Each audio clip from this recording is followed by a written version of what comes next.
तीसरा प्रश्न, इस देश में राम की लीला को रामलीला कहते हैं और कृष्ण की लीला को रासलीला। रामलीला और रासलीला में क्या भेद है?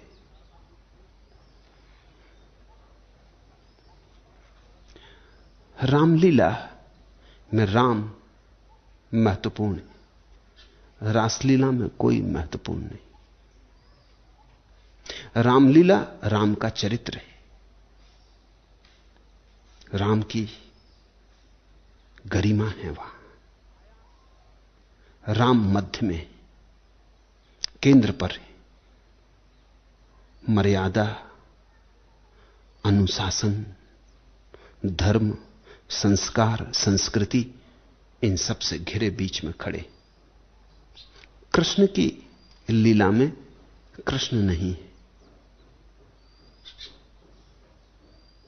कोई नहीं है। कृष्ण की लीला में परमात्मा है, राम की लीला में राम है। कृष्ण की लीला रास लीला है। ये जो अनंत रास चल रहा है परमात्मा का, ये जो अनंत रस बह रहा है, ये जो अनंत नृत्य चल रहा है, इस नृत्य में राम की तो अपनी पसंदगियां नापसंदगियां हैं, कृष्ण की कोई पसंदगी नापसंदगी नहीं। इसलिए मैं फिर से दोहराऊं, राम का चरित्र है, कृष्ण का कोई चरित्र नहीं। चरित्र का अर्थ होता है योजना, व्यवस्था, चुनाव। राम ने एक ढंग से जीवन को बनाना चाहा है और सफल हुए, जीवन को वैसा बना के दिखा दिया है। लाख कठिनाइयां थी, लाख कुर्बानी करनी पड़ी, कुर्बानी कर दी। पिता का घर छोड़ना पड़ा तो पिता का घर छोड़ दिया, लेकिन पिता ने आज्ञा दी तो आज्ञा का उल्लंघन न किया। जानते हुए भी कि अन्याय हो रहा है, फिर भी अन्याय का प्रतिकार न किया। राम परंपरागत थे, रघुकुल रीति सदा चल आई, प्राण जाएं पर वचन न जाएं। दे दिया, वचन तो पूरा करना, जैसा सदा होता रहा वैसा ही करना, कुल के अनुसार चलना। राम के पास एक समादृत व्यक्तित्व है, परंपरागत। राम में कोई बगावत नहीं है, कोई क्रांति नहीं। राम ट्रेडिशनल है, राम परंपरा है। जैसा होना चाहिए वैसा ही किया है, जो समाज को स्वीकार है वैसा ही किया है, उससे अन्यथा नहीं गए। चाहे कुछ भी, कितना ही पीड़ा भीतर झेलनी पड़ी हो। सीता को छोड़ा होगा जंगल में जिस दिन, तो पीड़ा हुई होगी, लेकिन स्वयं को कुर्बान किया है समाज के लिए। इसलिए समाज ने भी खूब मूल्य चुकाया, समाज ने भी खूब याद किया। जैसा राम का समादर है वैसा किसी का समादर नहीं है। राम ने समाज को समादर दिया, समाज ने राम को समादर दिया। मुझसे लोग पूछते हैं कि राम के प्रति लोगों का इतना भाव क्यों है, करोड़ करोड़ जनों का राम के प्रति इतना भाव क्यों? ये पारस्परिक है। राम ने भीड़ के प्रति समादर दिखाया, भीड़ राम के प्रति समादर दिखा रही। ये लेन देन है, ये सीधा हिसाब है, ये सौदा है, इसमें कुछ खूबी नहीं है। राम ने अपने को समर्पित कर दिया समाज के लिए, सही और गलत की भी बात ना उठाई, यह भी ना पूछा कि समाज तो कहता है वो ठीक है, ठीक की बात उठाओ तो समाज नाराज होता है। तो राम ने समाज को नाराज किया ही नहीं, उनमें क्रांति का कोई स्वर नहीं। मर्यादा है, व्यवस्था है, सील है। तो राम की लीला में राम बहुत महत्वपूर्ण है, चरित्र है। ठीक ही तुलसी ने अपनी राम की कथा को नाम दिया है रामचरित्र मानस। वो राम के चरित्र की कथा है। चरित्र का अर्थ होता है लोगों की मान्यता के अनुसार, कृष्ण का कोई चरित्र नहीं। कृष्ण तो मान्यताओं के बिल्कुल विपरीत है। किसी मान्यता को मानने का कोई आग्रह नहीं। राम ने अपनी पत्नी छोड़ दी जंगल में, कृष्ण दूसरे की पत्नियों को भी ले आए जो अपनी थी भी नहीं।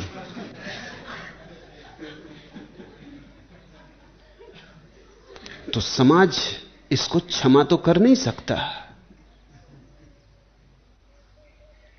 तो कृष्ण का लोग नाम भी लेते हैं तो भी कभी भारत की अंतर्धारा नहीं बन पाए। कभी भीड़ कृष्ण के प्रति बहुत आदर नहीं रखती। और अगर कभी तुम कृष्ण में थोड़ा बहुत आदर भी लेते हो तो वो इसीलिए कि राम उबाने वाले। तो कृष्ण, राम है भोजन, कृष्ण चटनी, थोड़ा मगर रस राम में है, पुष्टि उन्हीं से लेते हो। ऐसा कृष्ण का भी थोड़ा रस ले लेते हो कभी कभी, लेकिन ये राह के किनारे, ये राह पर नहीं पड़ते। राजपथ तो राम का है। कृष्ण तो ऐसा है पगडंडी जंगल में खो जाने वाली। कभी कभी टहलने चले जाते हो, कभी रस भी ले लिया, लेकिन खतरनाक है कृष्ण। और जो कृष्ण को मानता है वो भी कभी ध्यानपूर्वक नहीं देखता कि कृष्ण का जीवन क्या कह रहा है। कृष्ण का जीवन कह रहा है चरित्र से मुक्त होने की सूचना। सारा कृष्ण के जीवन का प्रस्तावना इतनी है कि चरित्र से मुक्त हो जाओ। चरित्र बंधन है, इसको तो कौन समाज मानेगा। कृष्ण का भक्त भी नहीं मान सकता।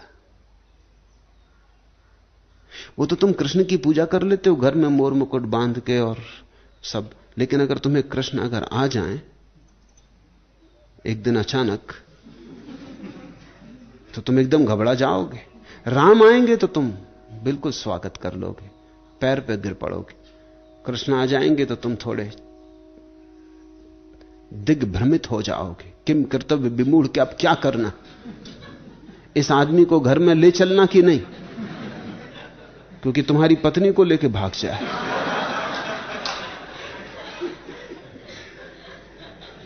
ये भरोसे का नहीं है। तुम दफ्तर जाओ और ये रास रचाने लगे।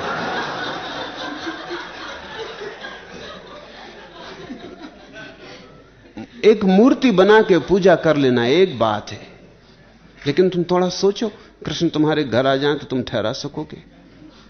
तुम कहोगे महाराज आप ब्लू डायमंड में ठहर जाए, खर्चा हम उठा लेंगे, मगर हमें बख्शो, बाल बच्चे वाले हैं अब आप। पूजा एक बात है, राम की पूजा से तुम्हारा मेल है, राम से तुम्हारा मेल है। राम परंपरागत है, सामाजिक है, भीड़ के पीछे। तो भीड़ ने राम का खूब आदर किया, राम ने भीड़ का खूब आदर किया। राम में कोई क्रांति नहीं, राम क्रांति विरोधी। और स्वभावतः जब कोई व्यक्ति अपने को समाज के लिए बलिदान कर देता तो समाज उसके व्यक्तित्व को खूब ऊपर उठाती। तुम्हारे लिए जो मर जाए स्वभावतः तुम कहोगे शहीद है। तुम भरोसा दिलाते हो लोगों को कि अगर तुम समाज के लिए मरे तो स्वर्ग निश्चित। शहीदों की चिताओं पर जुड़ेंगे हर बरस मेले।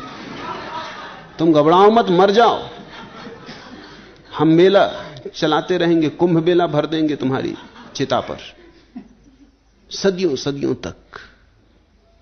तुम उन्हें चुकाते हो। लेकिन कृष्ण कोई शहीद नहीं है, और कृष्ण ने तुम्हारे लिए कोई कुर्बानी नहीं की। तुम उनको पूजते हो जो तुम्हारे लिए मरने को राजी। कृष्ण जिए, कृष्ण जिए हैं जैसा जीवन सहज भाव से प्रगटा है। जो हुआ है होने दिया।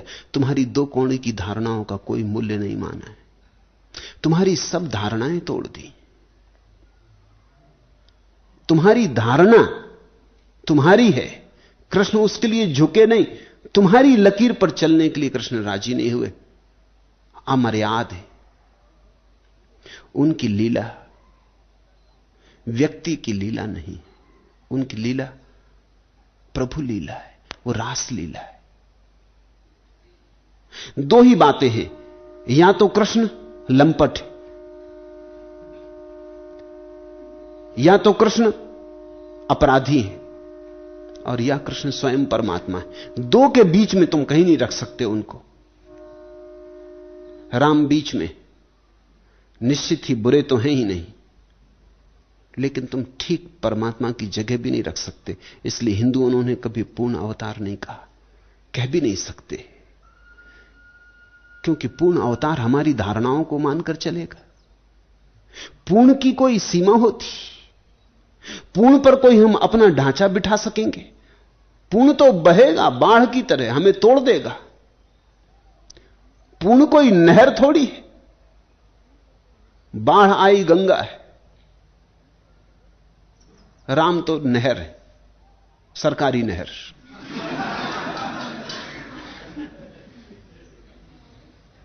जितना पानी चाहो बहाओ, और जहां बहाना चाहो वहां बहाओ, वो आज्ञा के अनुसार चलते।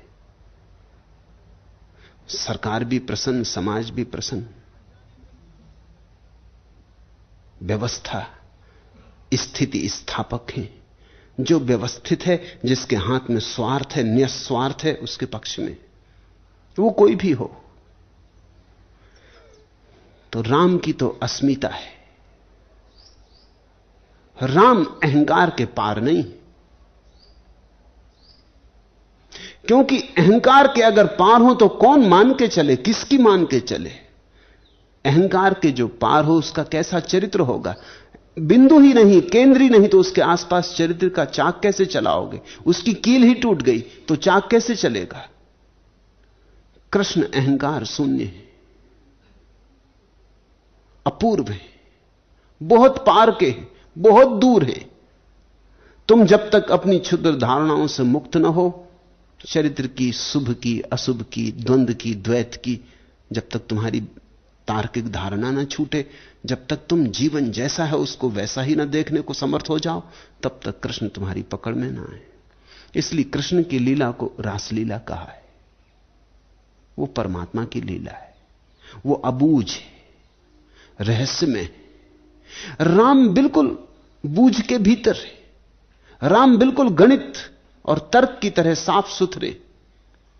तुम इंच भर गलत ना पाओगे और इंच भर बेबूझ ना पाओगे। राम की कथा बहुत साफ कथा है, स्वच्छ,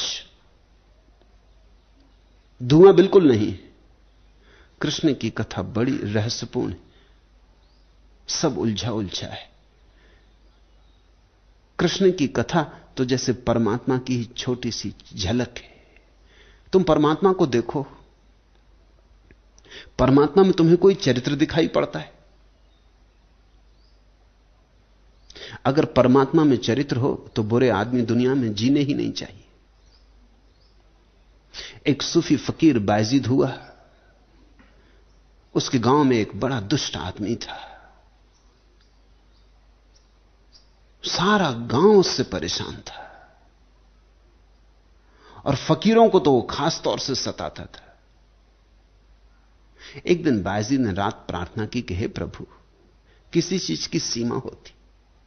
इतनों को उठाता है, भलों को उठा लिया, अच्छे भले आदमी हट गए, उठ गए, नरक चले गए, कहां गए कुछ पता नहीं, ये कहीं नहीं जाता। तू इसको भेज, इसको क्यों रोक रखा है? और भले सताए जा रहे हैं और ये बुरा फल रहा है। एक सीमा होती। कहते हैं बायजीद ने आवाज सुनी हृदय के अंतरतम से आती कि बायजीद, मैं उसे 60 साल से बर्दाश्त कर रहा हूं, और जब मैं उसे बर्दाश्त कर रहा हूं तो तू शिकायत करने वाला कौन?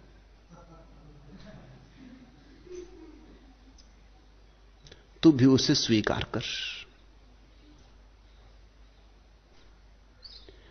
अगर परमात्मा बुरों के विपक्ष में हो तो बुरे मिट जाने चाहिए, क्योंकि उसकी तो मर्जी काफी। तुम कहते ना कि उसकी बिना मर्जी के पत्ता नहीं हिलता, तो रावण कैसे सीता चुरा ले गया? पत्ता नहीं हिलता उसकी बिना मर्जी के। तो रावण के पीछे उन्हीं की सांठगांठ रही, उन्हीं का इशारा रहा कि रावण चला जा। इशारा कर दिया होगा। अगर उसकी बिना मर्जी के कुछ भी नहीं होता तो बुरा भी उसकी मर्जी से हो रहा है, ये तो मानोगे ना। इसको कैसे इंकार करोगे? इससे बचने के लिए धर्मों ने बड़ी तरकीबें खोजी। पारसियों ने दो तत्व मान लिए,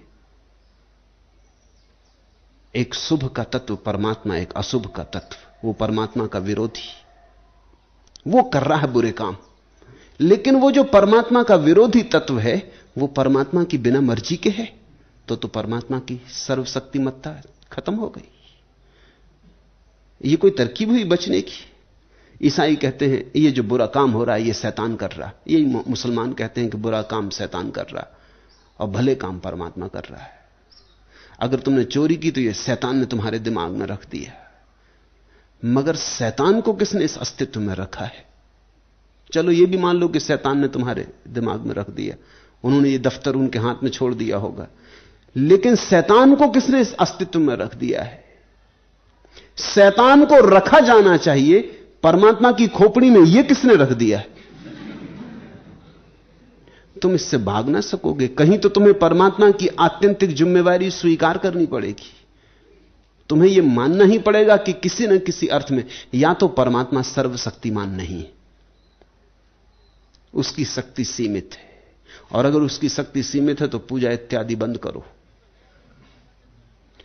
फिर तो बेहतर है शैतान को ही राजी कर लो, क्योंकि हजारों हजारों साल, करोड़ों करोड़ों साल से शैतान अभी तक हारा नहीं, हारेगा कभी दिखाई नहीं पड़ता।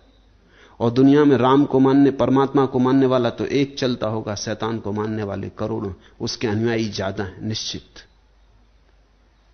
उसका धर्म बड़ा है, उसकी शक्ति भी बड़ी दिखाई पड़ती। फिर तो कोई सार नहीं परमात्मा की पूजा करने में, अगर सब शक्ति उसकी नहीं। अगर सब शक्ति उसकी नहीं तो जगत में द्वंद्व है, द्वैत है, और दूसरा जो है शैतान, वो बड़ा शक्तिशाली है। या तो यह मानो कि परमात्मा शक्तिशाली नहीं, अगर मानते कि परमात्मा शक्तिशाली है, सर्वशक्तिशाली है, सर्वशक्तिमान है, तो फिर यह स्वीकार करो कि उसका कोई चरित्र नहीं। कृष्ण की लीला में उसी परमात्मा की चरित्रहीनता का पूरा प्रतिबिंब है। शुभ को भी वही जिला रहा, अशुभ को भी वही जिला रहा, दिन भी वही बनाता, रात भी वही, और जन्म भी वही देता, और मौत के द्वार से भी वही तुम्हें ले जाता। सुख भी वही बरसाता और दुख भी वही। फूल भी उसके हैं और कांटे भी उसके, समग्र उसका है। मगर यह बड़ी खतरनाक बात हो गई। इसका मतलब यह हुआ कि तुम्हारी सब धारणाएं शुभ और अशुभ की व्यर्थ है। अगर परमात्मा को जानना है तो धारणाओं से मुक्त हो जाना जरूरी। कृष्ण का पूरा जीवन धारणा मुक्त है, और जिसको कृष्ण के पीछे चलना हो उसको सारी धारणाओं से मुक्त हो जाना जरूरी। धारणा शून्य होकर ही तुम आह्लाद से भर सकोगे, और तब तुम देखोगे कि जो हो रहा है ठीक है, बुरा भी ठीक है अपनी जगह, वो भी चाहिए। उसके बिना भी जीवन विरस हो जाएगा, उसके बिना भी जीवन नहीं हो सकेगा। कांटे भी चाहिए, कांटों के बिना फूल इतने सुंदर न रह जाएंगे। कांटों के कारण ही फूल इतने सुंदर हैं। फूल ही फूल होंगे तो बेस्वाद हो जाएंगे। कुरूपता भी चाहिए तो ही सौंदर्य में कुछ अर्थ है। संसार भी चाहिए तो ही मोक्ष में कुछ रस है, अन्यथा कोई रस न रह जाएगा अगर मोक्ष ही मोक्ष हो। जीवन में जो संगीत है वो विपरीत स्वरों के बीच सामंजस्य से है। कृष्ण की लीला कृष्ण लीला नहीं कही जाती, रासलीला कही जाती। वो परम सत्य है, उसमें कृष्ण का कोई चरित्र नहीं है, इसलिए कृष्ण को बीच में नहीं रखा जा सकता। उसमें कृष्ण के नाम से परमात्मा ही बीच में है। मगर कृष्ण को स्वीकार करना बड़ा कठिन मामला है। उतना ही कठिन मामला है जितना परमात्मा को स्वीकार करना कठिन है। इसलिए तो तुमने छोटी छोटी मूर्तियां बना ली परमात्मा की अपने अपने हिसाब से, क्योंकि पूरे परमात्मा को तो स्वीकार करना बहुत कठिन है। सबने अपने अपने घर घूले बना लिए, अपना अपना घर में ग्रामोद्योग खोल लिया भगवान बनाने का, अपना बना लिया, मिट्टी के गणेश जी रख लिए, पूजा इत्यादि कर ली, सिरा भी आए, झंझट मिटाई। तुमने अपना भगवान बना लिया है, क्योंकि पूरा भगवान तुम्हें घबराता है, तुम्हें कपाता है, तुम्हारे प्राण संकट में पड़ जाते। गांधी कहते थे गीता उनकी मां है, लेकिन कृष्ण को वो कभी पूरा स्वीकार नहीं कर पाए, और उन्होंने कभी गीता के अलावा कृष्ण की कोई बात नहीं की। चुन लिया भागवत के कृष्ण नहीं, क्योंकि वहां तो बड़ा उपद्रव है, वहां तो गांधी को बड़ी अड़चन होगी। वहां तो मोर मुकुट बांधे हुए बांसुरी बजाते कृष्ण से गांधी का क्या मेल होगा? जरा गांधी के ओंठों पर बांसुरी रख कर देखो,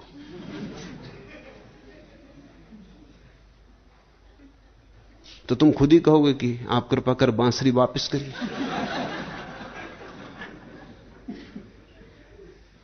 या तो आप बांसुरी को नहीं जचते, या आपको बांसुरी नहीं जचती, मगर बांसुरी वापस करिए। गांधी के साथ बांसुरी का कोई मेल नहीं होगा। गीता की वो बात करते थे, लेकिन वो राजनीतिक चाल थी, क्योंकि गीता पर इतने लोगों का भाव है, इसलिए उसे छोड़ नहीं सकते थे। कहते थे गीता माता, लेकिन जब मरे तो मुंह से जो नाम निकला वो था हे राम। उस वक्त कृष्ण नहीं निकला, कृष्ण का कोई जगह नहीं थी हृदय में। अब तुम थोड़ा सोचो, जीवन भर कहा अल्लाह ईश्वर तेरे नाम, मरते वक्त अल्लाह भी नहीं निकला, निकला हे राम। जिन्ना ने फौरन सोचा होगा देख लो, यही तो मैं कह रहा था, जिंदगी भर से अल्लाह ईश्वर तेरे नाम, ये सब राजनीति है, क्योंकि मरते वक्त अल्लाह क्यों ना निकला, हे राम क्यों निकला? मरते वक्त आदमी में राजनीति नहीं रह जाती, मरते क्षण में तो वही निकल आता है जो भीतर था। राजनीति तो जिंदा होने का खेल, हिसाब किताब है। अब गोली लग गई, अब कहां फुर्सत सोचने की कि क्या निकले, सोचने का मौका मिलता है। अगर गांधी खाट पर मरते, बीमारी से मरते, साधारणता मरते, तो अल्लाह ईश्वर तेरे नाम कहते हुए मरते, लेकिन गोली ने सब मामला गड़बड़ कर दिया। हिंदू की गोली थी और वहां भी हिंदू को प्रकट कर गई, हे राम। अनजाने क्षण में निकल गया। उस वक्त कृष्ण भी नहीं निकला। क्यों राम? गांधी की पकड़ भी मर्यादा की, छोटी छोटी चीज में मर्यादा, ऐसी छोटी छोटी चीज में मर्यादा कि तुम कभी हंसोगे भी। उनके सेक्रेटरीज को यह भी ख्याल रखना पड़ता था छोटी छोटी चीजों का। जिस सेविका ने उनके कपड़े धोए, चादर धोई, वो रस्सी पे डाल आती तो वो पीछे जाके बताते कि इसको कैसा डालो, चादर रस्सी पे कैसी डालनी, इर्छी तिरछी ना हो, उसकी भी मर्यादा है, उसको सीधा करके डालो। किचन में पहुंच जाते और समझाते कि सब्जी भी कैसे काटो, उसकी भी मर्यादा है। टमाटर को ऐसा सीधा नहीं काट देना चाहिए, क्योंकि हो सकता है जहां से टमाटर वृक्ष से जुड़ा होता वहां कोई छोटा मोटा कीड़ा मकोड़ा छिपा हो, हत्या हो जाएगी। तो पहले उस हिस्से को अलग काट के करो। ऐसी छोटी छोटी मर्यादा, हर चीज का हिसाब। चिट्ठी आए तो लिफाफे को फेंक मत दो, खोल के उल्टा जोड़ के फिर लिफाफा बना लो। ये बातें लोगों को खूब जचने वाली हैं, क्योंकि यही तुम्हारी बुद्धि है। जैसा कि यह आदमी तो बड़ा गजब का है, कैसा चरित्र। कृष्ण बेबूझ, गांधी में सीधा तर्क है, वो राम की ही श्रृंखला में, उसी परंपरा में आते। कृष्ण बेबूझ है। कृष्ण की लीला परमात्मा की लीला का छोटा सा प्रतिबिंब है। अगर तुम कृष्ण को समझ पाए तो तुम सारे अस्तित्व की कथा को समझ लोगे। अगर राम को समझ पाए तो तुम इतना ही समझ पाओगे कि अच्छे आदमी का जीवन कैसा होता। रावण को समझो तो बुरे आदमी का जीवन कैसा होता है ये समझ में आ जाएगा, राम को समझो तो अच्छे आदमी का जीवन कैसा होता है ये समझ में आ जाएगा, कृष्ण को अगर समझो तो तुम समझोगे परमात्मिक जीवन कैसा होता, भागवत जीवन कैसा होता। अच्छा बुरा दोनों वहां मिलते, अच्छा बुरा दोनों ही किनारे की तरह हैं, परमात्मा की नदी दोनों के बीच बहती, दोनों को छूती बहती। कृष्ण के जीवन में अच्छा भी है बुरा भी है। कृष्ण का जीवन समग्र है, खंडित नहीं, चुना हुआ नहीं, पूरा का पूरा है, कच्चा है, इसमें चुनाव नहीं है, अनगढ़ है। इसलिए कृष्ण के चरित्र को हम चरित्र भी नहीं कहते, रासलीला, खेल। और खेल भी कृष्ण का नहीं, जिसका सारा रास चल रहा है उसी का, उसी बड़ी रासलीला की ये छोटी सी अनुकृति है।